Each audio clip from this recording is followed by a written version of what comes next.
Good evening, Cat Warriors. My name is Rahul Suri and my job is to get you from here, जहां आज आप खड़े हैं, to 99 percentile plus. I am an MBA Sherpa. The idea is simple. मैं आपको cloud 9 से लाके कोई बहुत ग्रैंड स्ट्रेटजी, ग्रैंड प्लान, कुछ नया चमकता धमकता ये सब नहीं दिखाना चाहता. और आप मेरी बात मानिए, और कोई भी मेंटर हो, यूट्यूब पे हो, ऑफलाइन हो, कहीं भी हो, किसी के पास कोई ग्रैंड प्लान नहीं है. Idea is you have to focus on the finer things. महीन चीजों पे ध्यान देना है. वो अगर आप सही से कर लेंगे तो आप अपनी कैपेबिलिटीज को ओवरशूट करके यहां लैंड करेंगे. बहुत सिंपल चीजें मैं आपको बताने जा रहा हूं. द आइडिया इज कि आज से लेके कैट तक जो 53 दिन बचे हैं, उनमें इन चीजों को आपको अपने हैबिट्स में ढाल लेना है. इसमें कोई लिख के बहुत गणित करना है या कोई बहुत ग्रैंड प्लान बनाना है या रोज उठ के कुछ नया सोचना है, ऐसा नहीं है. छोटी छोटी चीजों पे ध्यान देना है और उन चीजों को इम्बाइब कर लेना है. And I guarantee you will overshoot your capabilities and land here. I promise you that. तो आइए जल्दी से देखते हैं मैं किन चीजों के बारे में बात कर रहा हूं. Only 5 things, nothing else. गो फास्ट. सबसे पहले प्रीवियस ईयर्स क्वेश्चन. मैंने बहुत बार कहा है, मैं फिर से कह रहा हूं, मैं फिर से कहता रहूंगा, जो पिछले साल के क्वेश्चंस हैं उनको रटना नहीं है, पर उनको बार बार करना है. बार बार करने से क्या होगा, जो डिफिकल्टी लेवल है उसके लिए आपका दिमाग ट्यून हो जाएगा. That is very important. Second क्या होगा, आपको थोड़ा सा पैटर्न रिकॉग्निशन समझ में आएगा. मैंने बहुत बार कहा है कि सिर्फ 2017 तक लोग जाते हैं मैक्सिमम, लास्ट 6-7 साल के. 2010 तक जाइए, 2000 तक जाइए, हो सके तो 1990 तक जाइए. पॉइंट ये नहीं है कि 1990 से 1999 के बीच में जो क्वेश्चन पेपर का फॉर्मेट था या जो क्वेश्चंस का लेवल था वो रिपीट होगा. Not my point. My point is कि आपको कैट का पूरा रेंज दिखेगा. बहुत ज्यादा ये खबरें गर्म है कि यार IIM कलकत्ता पेपर सेट कर रहा, बहुत डिफिकल्ट आएगा, हो सकता है. बट 2 चीजें सर्टन है. एक कि किसी को नहीं पता वो डिफिकल्टी लेवल क्या है, ठीक है. दूसरा, उन डिफिकल्ट में भी इजी क्वेश्चंस होंगे. हो सकता है वो रिलेटिवली इजी हो. कोई भी आपको लप्पे या लड्डू वाले क्वेश्चन नहीं मिलेंगे, बट रिलेटिवली इजी क्वेश्चन होंगे. वो सब जो चीजें हैं वो PYQ से आपको समझ में आएगा. अगर आपको मेरी बात पे भरोसा नहीं है, go and see each and every years CAT paper and try to address. अपनी जजमेंट बिल्ड कीजिए कि कौन से क्वेश्चन से जो इजी थे इनको मुझे पहले करना चाहिए था. ये पिछले 10 साल के, 20 साल के जो क्वेश्चन पेपर हैं उस पर इसको प्रैक्टिस कीजिए, ठीक है. क्वांट, DILR, VARC, कुछ भी हो, all 3 sections, do this exercise and solve those questions as well. ये जो है ये आपके दिमाग को ट्रेन कर देगा कि उस दिन घबराना नहीं है. Very important. आप अपने आप को बोल सकते हैं यार मैंने PYQs किए हुए हैं. कैट का पेपर उन PYQs के रिलेटिवली हल्का सा ऊपर या हल्का सा नीचे ही आएगा. बहुत ज्यादा डायमेंशन डिफरेंस नहीं होगा. This will be an absolute game changer for your confidence. Please go and do this immediately, ठीक है. सेकेंड, मैं बोल के थक गया हूं, मेरा गला खराब हो गया है, मैं फिर भी बोलूंगा क्योंकि आपको ये करना ही करना है. Out of all these things, PYQ and मॉक्स, इनको अगर आप पूरे अच्छे से कर लें तो बाकी सब चीजें आप डेवलप कर लोगे. These are the foundation of your CAT score. Trust me, these are the foundation of your CAT score. ये मॉक्स की फाउंडेशन हिली तो दिक्कत हो जाएगी. मॉक्स में आपको क्या चीजें ध्यान रखनी है, ऑल डिफिकल्टी लेवल्स. हो सकता है कि कैट का पेपर उस दिन थोड़ा सा लप्पे वाला आ जाए. फिर आप क्या करेंगे, सर मैंने तो प्रैक्टिस की थी कॉन्सेप्ट से क्वेश्चन सॉल्व करने की, वहां पे लोग शॉर्टकट से सॉल्व कर रहे थे, 7-8 क्वेश्चन शॉर्टकट और ट्रिक से हो गए, तो मैंने 8-10 ही अटेम्प्ट किए क्वार्ट में, या 15 अटेम्प्ट किए, उसमें से 8-9 सही किए, 1-2 मेरा गलत हो गया, मेरा स्कोर 90% के नीचे आ गया. ये चीज नहीं होनी चाहिए आपके साथ. उसकी प्रोबेबिलिटी डिफिकल्ट इजी पेपर आने की कम है, लेकिन अगर आ गया तो you have to be ready. मेरे कहने का मतलब ये नहीं कि इजी मॉक सॉल्व कीजिए, मेरे कहने का मतलब है हर टाइप का मॉक सॉल्व कीजिए. और हर टाइप का मॉक सॉल्व करने का मतलब ये नहीं है कि क्वेश्चन लेवल बहुत डिफिकल्ट होता है. कई बार क्वेश्चन का कॉम्बिनेशन एक के बाद एक दूसरा होता है. समझ में आ रही बात. जैसे कि मैंने अपने एक सेशन में यहां पे मैं लिंक कर दूंगा, मॉड्यूलस का एक क्वेश्चन कराया था जो कि ज्योमेट्री और विजुअलाइजेशन से आराम सॉल्व हो रहा था, पर वो जो क्वेश्चन है वो अर्थमेटिक के क्वेश्चन के बीच में दिया हुआ था. तो वो आपको ऐसा ट्रेन कर रहे हैं कि आपका दिमाग ज्योमेट्री की तरफ जाएगा ही नहीं. समझ में आ रही बात. तो उस चीज के लिए अपने आप को ट्रेन करना है. दैट इज द आइडिया कि क्वेश्चन का फ्लो क्या है, क्वेश्चंस की डेंसिटी क्या है, इजी क्वेश्चन एक साथ लम्प्ड हैं, अलग अलग हैं, छांटना है, क्या करना है. इसीलिए हर टाइप का मॉक देना जरूरी है. Second is sectional slash full. इसका एक इंप्लीकेशन है जो हम आगे जाके स्ट्रैटेजी पे बात करेंगे, लेकिन आइडिया इज कि आप किस चीज के साथ ज्यादा कंफर्टेबल हैं अपने माइंड में। क्या आप कैट को एक 2 घंटे का पेपर मान रहे हैं या 40-40 मिनट के 3 पेपर मान रहे हैं? ठीक है, ये आपको डिसाइड करना, मैं आपको नहीं बता सकता। For me what works is 2 घंटे का एक पेपर है, और उसमें मैं क्या करता हूं, अपने आप को बैचिंग के हिसाब से सोचता हूं। पहला बैच इंग्लिश का है, सेकंड बैच DILR का है, थर्ड बैच क्वांट का है। मैं वैसे सोचता हूं, that is what works for me. आपके लिए क्या काम करता है आप देखिए, बट क्या काम करता है उसके हिसाब से सेक्शनल वर्सेस फुल कीजिए। अगर आपको लगता है कि मैं 40-40 मिनट के 3 पेपर दे रहा हूं तो सिर्फ सेक्शनल कीजिए, बट उसके इमीडिएटली बाद एनालिसिस कीजिए, और एनालिसिस करने के इमीडिएटली बाद अगले सेक्शन का मॉडल कीजिए। समझ में आई बात? द आइडिया इज नॉट कि आप लारे लप्पे करेंगे, द आइडिया इज 40 मिनट का एक मॉक देंगे आप रादर देन 2 घंटे का, और उसके बाद एनालिसिस करेंगे और इमीडिएटली 5 मिनट के बाद अगला सेक्शनल देंगे। ठीक है, सेक्शनल का मतलब ये होता है, ये नहीं कि आज इंग्लिश दिया और 2 दिन के बाद क्वांट दिया या DILR दिया। That is not what I mean. Very important analysis. अरे भाई साहब देखिए, मॉक में आपको जो एनालिसिस करना है वो सिर्फ क्वेश्चंस का नहीं करना है, आपके जजमेंट का भी करना है। जब मैंने DILR की स्ट्रेटेजी कराई थी, यहां पे लिंक्ड है, आप जाके देखिए, मैंने उसमें बहुत स्ट्रेसफुली कहा था 4 1 2 3 4 1 2 3। मतलब क्या है कि आपको प्रायोरिटी लिस्ट लिखनी है, लिखनी ही लिखनी है, वो लिखे बिना आगे जाना ही नहीं है। जब तक वो गेट क्रॉस नहीं किया, मान लो आप जू में जा रहे हो, टिकट खरीदनी है तो वो 4 1 2 3 है, उसके बिना आपको आगे नहीं बढ़ना है। इसी तरह से इट इज वेरी इंपॉर्टेंट कि एनालिसिस में आप सिर्फ क्वेश्चंस के सॉल्यूशंस का एनालिसिस नहीं कीजिए, आप एनालिसिस कीजिए आपने राइट क्वेश्चंस पिक किए, राइट ऑर्डर में पिक किए, इजी क्वेश्चन तो नहीं छोड़ दिए, डिफिकल्ट क्वेश्चन पे ज्यादा दिमाग तो नहीं लगा लिया, अपना ईगो को बहुत ज्यादा सपोर्ट तो नहीं कर दिया, इस टाइप की चीजें। वो जो मेंटल एनालिसिस है, वो जो आपके जजमेंट का एनालिसिस है, वो जो आपके स्ट्रेस का एनालिसिस है, that is as important. Note register. देखिए 2 तरीके हैं इसको सोचने के। एक तो क्या है कि मैं अपनी मिस्टेक साथ बाय साथ ठीक करता चलूं, ठीक है, और अगर मैं अगले मॉक में वो मिस्टेक नहीं कर रहा हूं या सिमिलर क्वेश्चन में मिस्टेक नहीं कर रहा हूं तो मैं उसको रजिस्टर से काट दूं। मेरा ऐसा रुझान होता है, या this is what I feel, कि अगर मैंने कोई मिस्टेक की है, मान लीजिए मैं अभी 2 महीना दूर हूं या 50 दिन दूर हूं कैट से, मैंने एक नोट रजिस्टर में लिखा हुआ है यार ये मेरी मिस्टेक्स हैं, मैं पहले करता हुआ हूं, और आज के मॉक में मैंने वो मिस्टेक नहीं की, या मुझे याद आ गया कि ये मिस्टेक मैंने पहले की थी, मैं रिपीट नहीं की, सो आई विल राइट गुड जी, वहां पे लिख लूंगा मैं, ताकि मुझे वो कॉन्फिडेंस आ जाए इंटरनली, लेकिन उसको मैं काटूंगा नहीं। तो जो नोट रजिस्टर है वो आप मेंटेन कीजिए। आई होप आपने जो मॉक्स का एनालिसिस किया है उसमें से आपने कुछ कॉमन मिस्टेक्स अपनी लिखी होंगी। मैं एक बहुत ही कॉमन मिस्टेक का एग्जांपल दे रहा हूं आपको। कैट में, क्वांट के पेपर में, DILR के पेपर में 99% चांस है कि एक क्वेश्चन आएगा जहां से अगर आपको 2 3 4 5 की पावर याद है तो आप जल्दी सॉल्यूशन निकाल पाएंगे। एंड जल्दी से मेरा मतलब ये नहीं कि कैलकुलेट जल्दी कर पाएंगे, एक आध स्टेप स्किप कर पाएंगे, या आपको किस डायरेक्शन में जाना है वो आपको समझ में आ जाएगा। वो चीज आपने पिक की कि नहीं की, उसको आप रिकॉग्नाइज कर रहे हो कि नहीं कर रहे हो, इस टाइप की चीजों को आपको ध्यान रखना है। समझ में आ रही बात? ये बहुत कॉमन चीज है। हो सकता है कि आपको कोई प्राइम नंबर का क्वेश्चन आए, आपको सारे प्राइम्स याद हैं कि नहीं, और जैसे ही आपने लिखा कि यार ये मुझे नहीं याद है, अगले दिन सुबह के लिए फ्लैश कार्ड बनाइए। समझ में आई बात? इस टाइप की चीजें की बात कर रहा हूं। जो क्वेश्चन सॉल्यूशन आंसर का अप्रोच है वो तो करना ही करना है, but that is the kind of mistakes that you need to recall and need to remember and need to correct on this journey. ठीक है, now that we are talking about mocks, let me introduce to you the best mock package that you can get. Idea is very simple. You are preparing for CAT. Everything, the comprehensive pack is available to you for only 3,999 rupees. There is nothing more that you need to prepare for CAT 2024.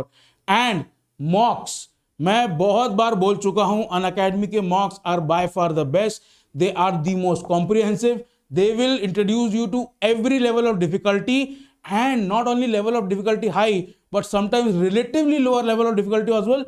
जहां पे आपको हो सकता है कि quant में जहां 14-15 number पर 99.99% आ रहा था, हो सकता है वो 18 तक चला जाए, उसके लिए भी मेंटली रेडी रहना है। तो वो जो मेंटल रेडीनेस है वो आपको यहां से मिलेगी। All the mocks you give, you will be entirely absolutely ready. ठीक है, please go ahead and purchase them, use my code RS8। These are the packages that are unbeatable in the market. Moving on, time management. अब time आ गया है, time को time से compare किया जाए। कहने का यह मतलब है कि टाइम जो है वो आपका फ्रेंड नहीं है। फ्रेंड कैसे नहीं है? आपके पास प्रिपरेशन का टाइम भी कम है, और जो कैट के 2 घंटे हैं वो भी टाइम आपके लिए कम है। मेरा पॉइंट क्या है कि अब से लेके कैट के दिन तक आपको हर चीज has to be measured in time. Has to be measured in time किसको समझ में आ रहा होगा? बॉम्बे और बैंगलोर वाले को। एक पॉइंट से बी पॉइंट जाना है तो हम ये नहीं बोलते कि 8 किलोमीटर है, हम बोलते हैं 1.5 घंटा है। समझ में आई मेरी बात? तो ये पॉइंट है। एलओडी जो हम बोलते हैं लेवल ऑफ डिफिकल्टी, वो आपको ये नहीं करना है कि कितने स्टेप्स में क्वेश्चन सॉल्व हुआ, कितना टाइम लग रहा है। That is what I mean, time measurement. ठीक है, तो हर चीज को टाइम से ही मेजर करना है। उसका आइडिया क्या है कि you will learn how to manage the time stress. अगर आपको कोई चीज 3 दिन के बाद देनी है, आप रिलैक्स होते हो, कोई चीज आपको आज शाम को डिलीवर करनी है, आपका दिमाग घूम जाता है। बस वही आइडिया है, आपको अपने दिमाग को ट्रेन करना है कि उस स्ट्रेस को कैसे झेलें। वो स्ट्रेस अवॉइडेबल नहीं है, ठीक है, स्ट्रेस अवॉइडेबल नहीं है, झेलना कैसे है उसकी प्रैक्टिस करनी है। और उसकी प्रैक्टिस कैसे करनी है, आपको फर्क करना है टाइमिंग वर्सेस टाइमर्स में। कहने का मतलब क्या है, टाइमिंग से मेरा मतलब है कि आपकी नेचुरल एबिलिटी, कैपेबिलिटी और प्रैक्टिस से आप कितनी जल्दी एक क्वेश्चन सॉल्व कर सकते हैं, and you have to bring it closer to 2 minutes और लेस। That is what I mean by this. Please don't get confuse. Timing मतलब मैं क्रिकेट की टाइमिंग की बात नहीं कर रहा हूं, ठीक है। मतलब एक क्वेश्चन है जो आप 4 मिनट में सॉल्व करते हैं, स्टेप बाय स्टेप करते हैं, हो सकता है ज्योमेट्री का हो सकता है अलजेब्रा का हो, इक्वेशन पॉलिनोमियल का, आप स्टेप बाय स्टेप करते हैं।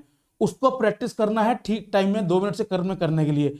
मैं उन चीजों की बात कर रहा हूं जिसके कंसेप्ट आपको क्लियर है पर टाइम फिर भी लगता है।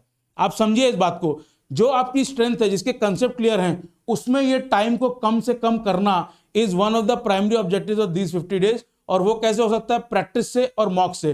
So this is what I mean, अपनी टाइमिंग को और जो टाइमर की टाइमिंग है 2 मिनट, उसका गैप क्लोज करना है, ठीक है, very important. 2 minute role in prep, हर चीज, everything you do in 2 minute interval.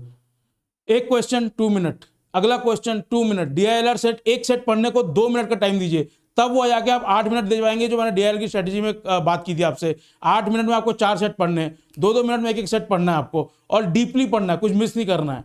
तो मेरे कहने का ये मतलब है कि everything you do in 2 minute intervals. आपके दिमाग को ट्रेनिंग हो जानी चाहिए कि 120 सेकंड कितने होते हैं। अगर मैं अभी आपको बोलूं आप 120 सेकंड तक गिने, खड़े रहें और लेट मी नो कि 120 सेकंड वेट करके this is 120 second minute ends, 99.99% जनता नहीं कर पाएगी। मैं भी कर पाऊंगा तो with in error of 10 to 15 seconds. आपको अपने दिमाग को ट्रेन करना है कि 2 मिनट का मतलब क्या है। हर मिनट के लिए आप घड़ी नहीं देख सकते, समझ में आई बात, लेकिन आपको डिसाइड करना है कि 2 मिनट जो है वो मैं हर चीज 2 मिनट के इंटरवल्स में करूं। 2 मिनट का जो टाइमर है आपके दिमाग में एब्सोल्युटली क्लियर होना चाहिए। रियल एग्जाम सिनारियोज, कैट के दिन आप कितना भी प्रिपेयर्ड हैं, अगर आपसे हल्की सी भी इधर उधर मिस्टेक हो गई और आपका पूरा जो टाइम टेबल आपने दिमाग में सेट किया होगा, हर आदमी दिमाग में सेट करके जाता है, या मेरा वर्बल अगर वीक है तो मैं इतने क्वेश्चन ऐसे अटेम्प्ट करूंगा, this is my cut off point कि हाँ अब आई एम सेटिस्फाइड। अगर आपका वर्बल स्ट्रांग है तो आप ज्यादा एक्सपेक्ट करेंगे और वो will be your cut off point. मैं ये कह रहा हूं कि उस दिन का जो सिनारियो है, एक बार आपका फ्लो कहीं खराब हो गया, that should not effect the next section. That is very very important. That is one of the major pillars of aptitude. कि अगर आपने एक्सपेक्ट किया यार वीआरसी में फोड़ दूंगा, पर आपके एक्सपेक्टेशन से थोड़ा कम आया, पेपर डिफिकल्ट आ गया, आपसे कुछ मैनेज नहीं हुआ, उसका इफेक्ट शुड नॉट फ्लो। तो रियल एग्जाम सिनारियोज में ये जो टाइम, स्ट्रेस और सिनारियो का मैनेजमेंट है, that is an absolutely necessary thing. Trust me, that is a bigger part of aptitude than just learning formulas. Be ready for that. ये होता ही होता है, बहुत विरले, बहुत आपकी किस्मत अच्छी है, बहुत आपकी तैयारी ऐसी है कि एवरीथिंग गोज परफेक्ट। जो 4 लाख लोग के आसपास लोग एग्जाम दे रहे हैं, आई वुड नॉट इमेजिन कि लेस देन 1% का भी ऐसा परफेक्ट सिनारियो आएगा, ठीक है। तो please be prepared for it. Competition is not your headache, your job is to compete, your job is not to look at the competition. समझ में आ रही है मेरी बात? डिफरेंस क्या है? अपने पे ध्यान दीजिए, अपनी कंपटीशन के क्या है, वो क्या कर रहे हैं, उसको सोच सोच के विचलित होने की कोई जरूरत नहीं है। पॉइंट ये है, pay attention to what you are doing, your job is to compete, not to look at the competition. Very very simple. 4 lakh लोग एग्जाम दे रहे हैं, ठीक है, ऑलमोस्ट 4 लाख, और नंबर 3,90,000 है, 3,80,000 है, मुझे एग्जैक्टली नहीं पता है, शायद किसी को भी ना पता हो। आप मान के चलिए कि 4 लाख लोग एग्जाम दे रहे हैं। Percentile match changes, does it change? I don't think so it changes. Percentile आपका फिर भी कंपटीशन में जा रहा है। In fact if everything else remain same, I think आपका परसेंटाइल थोड़ा सा इंप्रूव ही हो सकता है, क्योंकि इतने ज़्यादा लोग एग्जाम दिए हैं, तो जो एग्जाम में नंबर बढ़े हैं कॉम्पिटिटर्स के, क्या वो एकदम एब्सोल्यूट सीरियस लोगों के बढ़े हैं? I don't think so, I don't believe that. So if everything else remains equal, अगर आपने 2023 में दिया है, आपकी सेम परफॉर्मेंस अगर रहेगी 2024 में भी, I think your percentile should if anything go up a little bit, because the number of people below you would increase. ठीक है, given that you maintain your standards and most probably you should try to up your standards. That is what. Cut off in number of questions, हमने ये बहुत analysis किया है, बहुत लोग करते हैं, आपको इंटरनेट पे बहुत ज़्यादा अवेलेबल है कि 14 क्वेश्चन कर लीजिए 99.999. हाँ भाई ठीक बात है. 15 क्वेश्चन कर लीजिए 100. The idea is, does this change? It changes to the extent that the level of difficulty of the paper changes.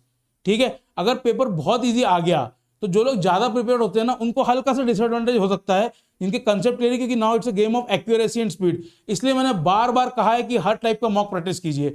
But वो डिसएडवांटेज भी क्या है, सिर्फ एक मेंटल ब्लॉक है. इट डजंट मीन कि your capabilities have worn off. The idea is कि जो नंबर ऑफ क्वेश्चन का कट ऑफ है ये मोटा मोटा सेम रहेगा. एक आध क्वेश्चन जरूर हिल सकता है. तो क्वांट में यू कैन टारगेट कि अगर पेपर बहुत ईजी आ गया तो मुझे सारे अटेम्प्ट करने हैं. अगर पेपर नॉर्मल डिफिकल्टी जो हम एक्सपेक्ट कर रहे हैं उसके आसपास आया प्लस माइनस, तो आपको 18 क्वेश्चन अटेम्प्ट करने हैं, 15 सही करने हैं, नेट आपके 14 questions are right and you are through. That is how you have to think.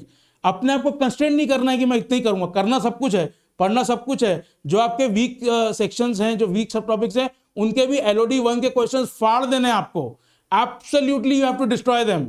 But this idea should not change. Competition को देख के ये गणित आपकी चेंज नहीं होनी चाहिए. Very important. No effect on your strategy. Again जो मैंने क्वेश्चंस की बात की, बात बहुत सिंपल है. आपकी जो स्ट्रैटेजी, अभी हम स्ट्रैटेजी पे आएंगे, that is the last thing. आपकी जो स्ट्रैटेजी है उसमें जो चेंज है दैट शुड बी बेसिस आपकी खुद की परफॉर्मेंस एंड मॉक का एनालिसिस. दूसरे क्या कर रहे हैं, वो जगत जनता क्या कर रही है, वो सब आपको नहीं करना है.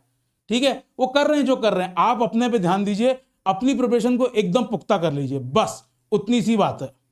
लास्ट, अरे भाई साहब, स्ट्रैटेजी. सबसे पहली बात है, it has to be your strategy. मेरी स्ट्रैटेजी अलग होगी. मैं जो आपको बताऊंगा उसमें और मेरी स्ट्रैटेजी में भी हल्का सा फर्क हो सकता है. आपकी स्ट्रैटेजी अलग होगी. 4 लाख लोगों की 4 लाख स्ट्रैटेजी हो सकती हैं. उतना पॉसिबल नहीं है, पर अल्टीमेटली आपकी strategy is as per your comfort level. Your comfort level with the sections, your comfort level with the topics, your comfort level with your preparations, your comfort level in managing stress. Whatever it is, it has to be your strategy. मैंने कुछ बोल दिया और आपने अंधाधुंध मान लिया, ऐसा नहीं करना है.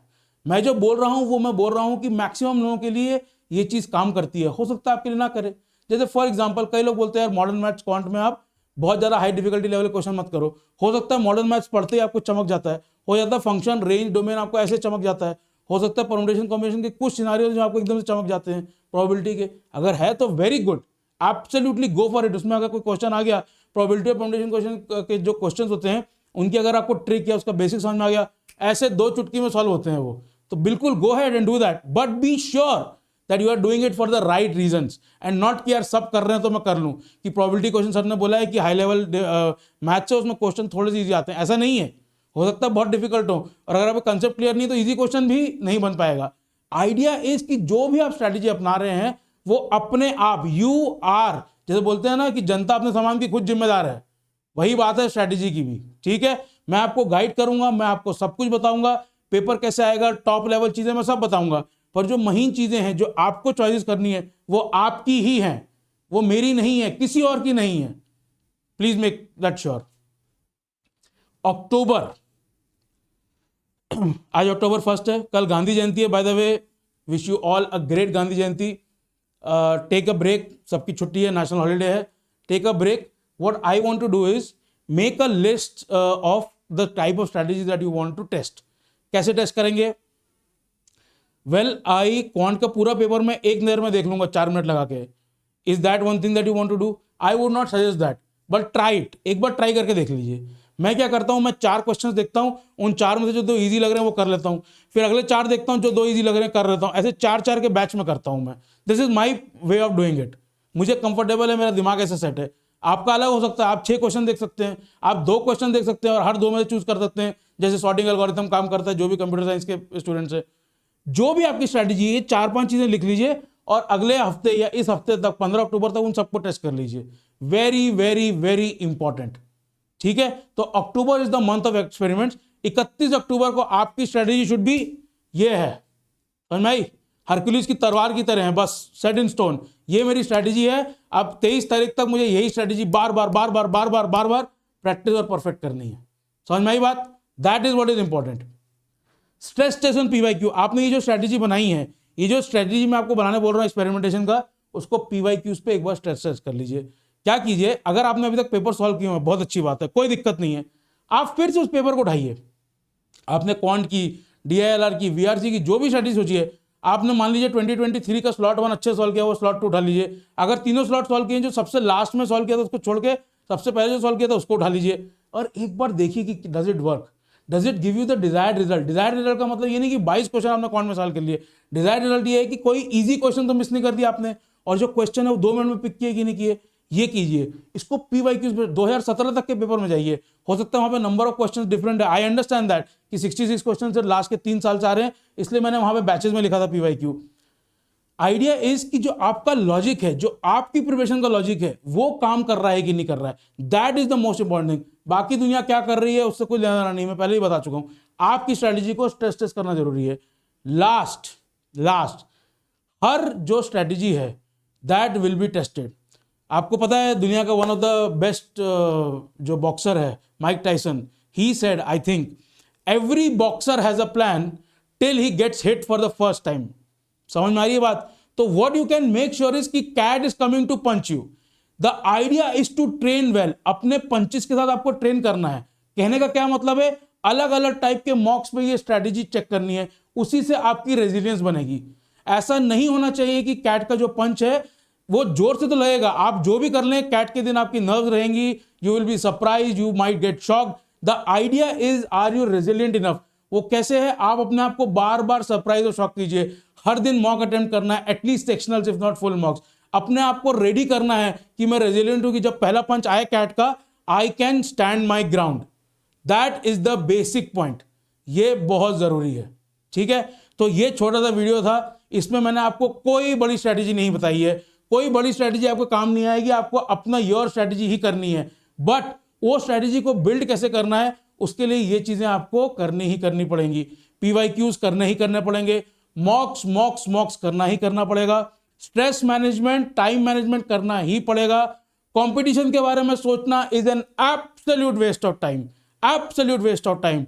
और जो आपकी स्ट्रैटेजी है वो आपकी स्ट्रैटेजी है, मेरी स्ट्रैटेजी किसी और की स्ट्रैटेजी नहीं है, आपकी स्ट्रैटेजी है। आपको इस तरह से बनानी है, अपने आप को जानना है, no yourself is the first step, and आपकी स्ट्रैटेजी को आपको रेजिलिएंट बनाना है ताकि कैट के दिन पंच भारी ना पड़ जाए यार।